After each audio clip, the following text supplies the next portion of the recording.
नमस्कार दोस्तों, मैं जयप्रकाश खंडेलवाल आपका स्वागत करता हूं आपके अपने YouTube channel geography with Jyoti Prakash में। आज का हमारा टॉपिक भारत का भूगोल है। पिछली क्लास में हमने पेंजिया महाद्वीप के विखंडन से अंगारा लैंड और गोंडवाना लैंड का विभाजन पढ़ा था। उसके बाद अंगारा लैंड और गोंडवाना लैंड में कुछ उप विभाजन हुए थे, जैसे उत्तरी अमेरिका, ग्रीनलैंड, यूरोप और एशिया। गोंडवाना लैंड में दक्षिणी अमेरिका, अफ्रीका, प्रायद्वीपीय भारत, मेडागास्कर, ऑस्ट्रेलिया और अंटार्कटिका के बारे में पढ़ा।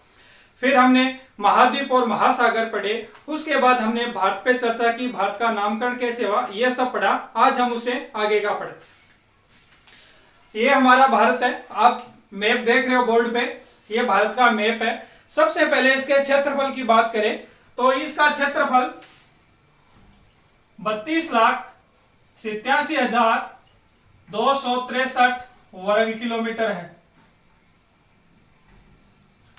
भारत के क्षेत्रफल की बात किया जाए तो 32,87,263 वर्ग किलोमीटर में है। विश्व के क्षेत्रफल में इसका परसेंट देखें तो 2.4% है।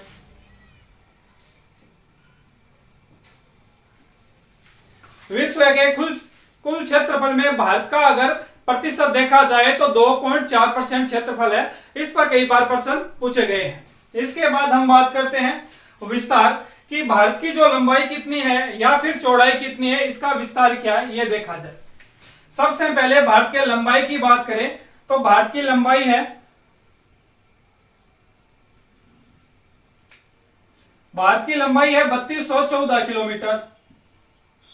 यह भारत की लंबाई हो गई। भारत की चौड़ाई की बात करें तो चौड़ाई है इसकी 2933 किलोमीटर और लंबाई है 3214 किलोमीटर।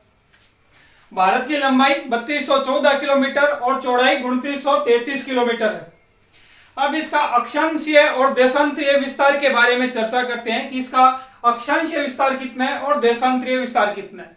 अक्षांश और देशांतर से बात करने से पहले हमें यह समझना चाहिए कि अक्षांश और देशांतर होते क्या है। अक्षांश और देशांतर के बारे में देखते हैं, इधर समझते हैं। इस डायग्राम को मैं एक बार इधर बना देता हूं।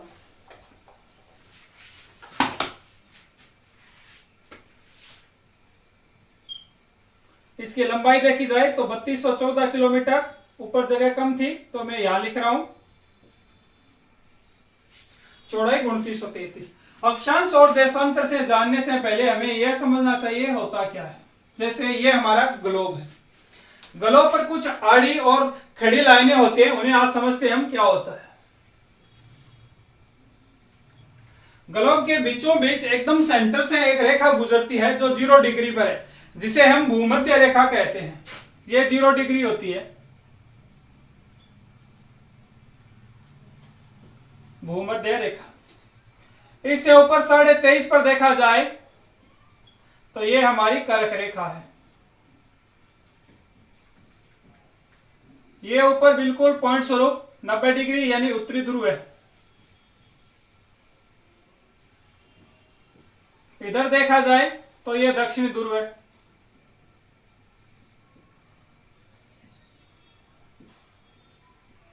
जीरो डिग्री से नीचे 23.5 पर देखा जाए तो हमारी मकर रेखा। अब इस पर ध्यान दीजिए, ग्लोब क्या है?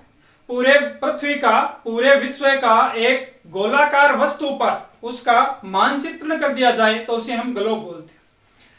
ये हम काल्पनिक रूप से एक ग्लोब पूरा पृथ्वी मान रहे हैं। इसके जो भाग है ये दोनों उत्तरी ध्रुव और दक्षिण ध्रुव दोनों तरफ से पिचके हुए हैं, एकदम गोलाकार ना होकर बीच से पिचके हुए हैं। इसके बीचों बीच में सेंटर से एक रेखा गुजरती है जिसका नाम 0 डिग्री या भूमध्य रेखा। भूमध्य रेखा नाम से स्पष्ट हो रहा है, जो एकदम भूमि के मध्य से गुजरती है वो भूमध्य रेखा है। भूमध्य रेखा से उत्तर की तरफ 23.5 डिग्री पर हमारी कर्क रेखा है और दक्षिण में 23.5 पर हमारी मकर रेखा है। अब भारत की स्थिति देखी जाए, जैसे ये भूमध्य रेखा है, इसी प्रकार पूर्व से पश्चिम कुछ लाइनें और खींच दी जाए। 90 लाइनें ऊपर, 90 नीचे, यानी 90 डिग्री ऊपर और 90 नीचे, 180 डिग्री हो गई। कुल लाइनों की बात की जाए तो 181 हो गया। एक लाइन ये हो गई 0 डिग्री भूमध्य रेखा वाली, लेकिन अक्षांश वर्त देखा जाए तो 180 ही होता है। अगर हम भारत की बात करें तो भारत का विस्तार 8 डिग्री 4 मिनट उत्तरी अक्षांश में है, यानी कि 0 से ऊपर है। सपोज कीजिए यहां पर हमारा भारत है, यह भारत हो गया।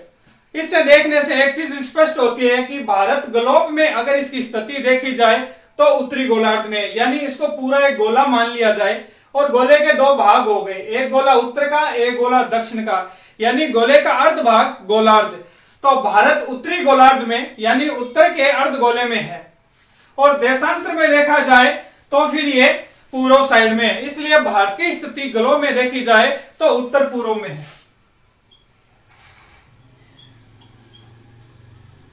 उत्तर पूर्व गोलार्ध में है। अब भारत का अक्षांशीय विस्तार देखते हैं। जैसे ये आड़ी लाइनें हैं इन्हें अक्षांश रेखा कहते हैं, और ठीक इसी प्रकार जो खड़ी लाइनें होती है इन्हें देशांतर रेखा कहा जाता है।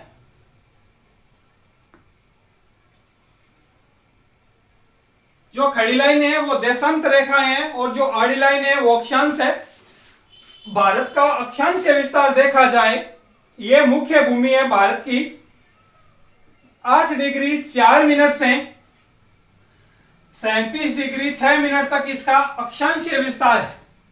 यानी भारत को यहां से उठाकर अपन इस ग्लोब में सेट करते हैं तो इन दो लाइनों के बीच में जब आएगा तो 8 डिग्री 4 से लेकर 37 डिग्री 6 उत्तरी अक्षांश तक इसका विस्तार है। और ठीक इसी प्रकार इसका देशांतरीय विस्तार देखा जाए या इन खड़ी लाइनों में देखा जाए तो इसका विस्तार 68 डिग्री 7 मिनट से लेकर 97 डिग्री 25 मिनट तक है।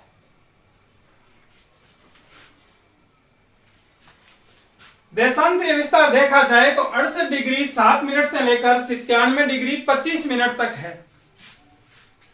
इस ग्लोब पर देखो आप कि ये आड़ी लाइनें अक्षांश है और इनमें भारत की स्थिति देखा जाए यानी भारत का अक्षांशीय विस्तार 8 डिग्री 4 से लेकर 37 डिग्री 6 तक है। देशांतरीय विस्तार 68 डिग्री 7 से लेकर 97 डिग्री 25 मिनट तक है। कुछ बुक में आप पढ़ते होंगे कि भारत का विस्तार 6 डिग्री 4 मिनट से दिखाते हैं और किसी में 8 डिग्री 4 या फिर मैं 8 डिग्री 4 मिनट बता रहा हूं। दोनों ही सही है, घबराने की कोई जरूरत नहीं। लेकिन मुख्य भूमि का विस्तार देखा जाए भारत की तो वो 8 डिग्री 4 मिनट तक की है, जो तमिलनाडु में कन्याकुमारी या केप केमोरिन तक है। लेकिन जब 6 डिग्री 4 मिनट की बात करते हैं तो वो क्या है, वो जब इस साइड में हमारे बंगाल की खाड़ी में हम देखते हैं तो हमारे अंडमान निकोबार जो द्वीप समूह है, अंडमान निकोबार द्वीप समूह का अंतिम छोर जो बंगाल की खाड़ी में है वहां तक हमारा 6 डिग्री 4 मिनट है। तो इसलिए बुक में दोनों चीज डेटा मिलते हैं, 8 डिग्री 4 भी और 6 डिग्री 4 मिनट भी। हमें ध्यान रखना है भारत का मुख्य भूमि का विस्तार 8 डिग्री 4 मिनट तक है और अंडमान निकोबार जो द्वीप समूह है भारत के प्रशासनिक क्षेत्र के अंतर्गत आते हैं, वहां तक देखा जाए तो 6 डिग्री 4 मिनट है। अब इसके कुछ उत्तरी ध्रुव की जो उत्तर पे नाम है भारत का या दक्षिणतम नाम पूर्व या पश्चिम में जो नाम है लास्ट पॉइंट है, उन पर एक बार चर्चा करें। भारत का एकदम दक्षिण छोर जम्मू कश्मीर में है और जम्मू कश्मीर में भारत का जो अंतिम छोर है उसे इंदिरा कोल बोलते हैं।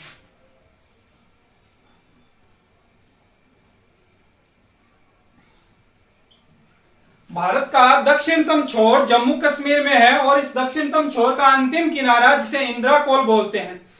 वैसे ही ठीक दक्षिणतम बिंदु तमिलनाडु में और उसका नाम इंदिरा पॉइंट।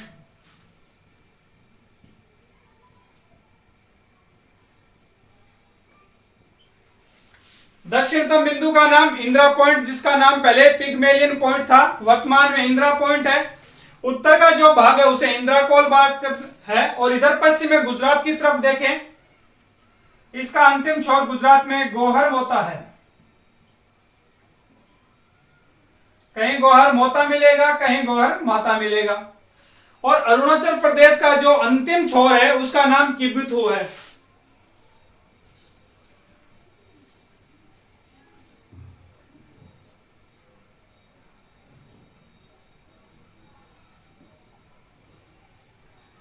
अरुणाचल प्रदेश में जो इधर अंतिम छोर है उसका नाम किबिथु है। गुजरात में जो अंतिम छोर गोहर माता है। जम्मू कश्मीर का अंतिम छोर इंदिरा पॉइंट है और दक्षिणतम जो पॉइंट है उसका नाम इंदिरा कोल है, जिसका नाम पहले पिगमेलियन पॉइंट था। अब बात करते हैं कर्क रेखा की। कि कर्क रेखा भारत में किन किन राज्यों से होकर गुजरती है। कर्क रेखा की बात की जाए तो सबसे पहले कर्क रेखा गुजरात में आती है। यहां हम नाम लिख लेते हैं।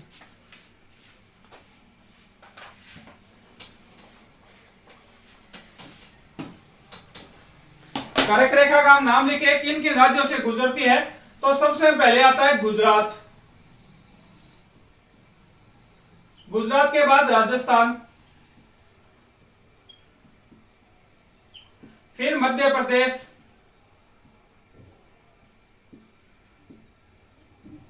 फिर छत्तीसगढ़, फिर झारखंड, पश्चिम बंगाल, त्रिपुरा और मिजोरम। कर्क रेखा की भारत में बात की जाए तो कर्क रेखा इन राज्यों से गुजरती है। देखा जाए स्टार्टिंग में तो कर्क रेखा यहां से प्रवेश करती है, ऐसे चलती है। गुजरात, राजस्थान, मध्य प्रदेश, छत्तीसगढ़, झारखंड, पश्चिम बंगाल, त्रिपुरा और मिजोरम, इन राज्यों से होकर कर्क रेखा गुजरती है। परीक्षा में इस प्रकार का प्रश्न पूछा जाता है। 4 ऑप्शन दे दिए जाएंगे और उनमें पूछा जाएगा किन किन राज्यों से कर्क रेखा गुजरती है या किन राज्यों से कर्क रेखा नहीं गुजरती है। तो हमें यह ध्यान रखना है। इनको याद करने का एक छोटा सा ट्रिक है।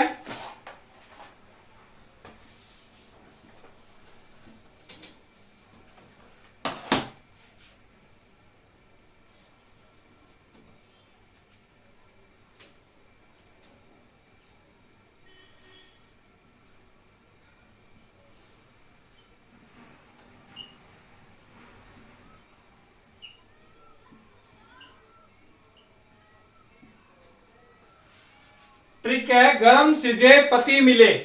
ठीक है, तो गुजरात, राजस्थान, मध्य प्रदेश, छत्तीसगढ़, झारखंड, पश्चिम बंगाल, त्रिपुरा और मिजोरम, इस प्रकार से हमारी ट्रिक है। जिन जिन राज्यों से होकर कर्क रेखा गुजरती है उनकी ट्रिक एक बार फिर ध्यान दो।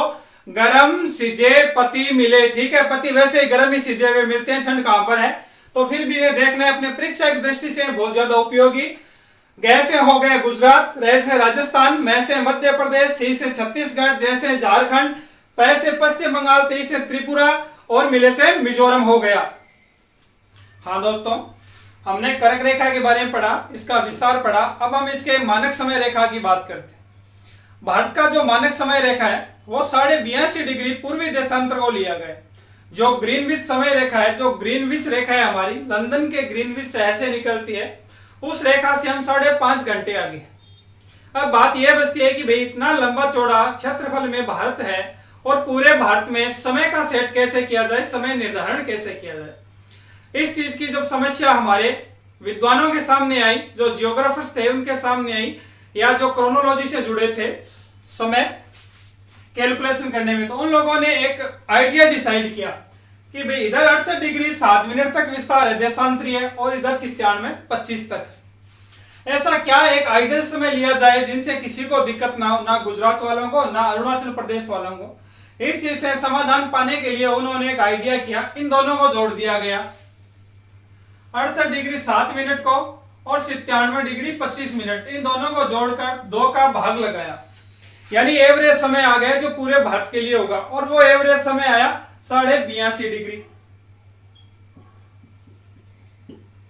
हमारा जो मानक समय रेखा है भारत का वो 82.5 डिग्री है। ये परीक्षा में बहुत बार राजस्थान पुलिस में, पटवार में, रीट में, पीटेट में, एलडीसी में, सब में ये प्रश्न आया भारत का मानक समय क्या है, 82.5 डिग्री। कई बार ऐसा पूछ लिया जाता है कि भाई ग्रीनविच रेखा से ये समय कितने आगे है, तो 5.5 घंटा आगे है। जब इनको मिला दिया गया ये 82.5 डिग्री आ गया। अब प्रश्न यह बचता है मानक समय रेखा भारत के किन किन राज्यों से होकर गुजरती है। तो इसमें देखा जाए तो उत्तर प्रदेश, मध्य प्रदेश, उत्तर प्रदेश हो गया, मध्य प्रदेश हो गया, छत्तीसगढ़,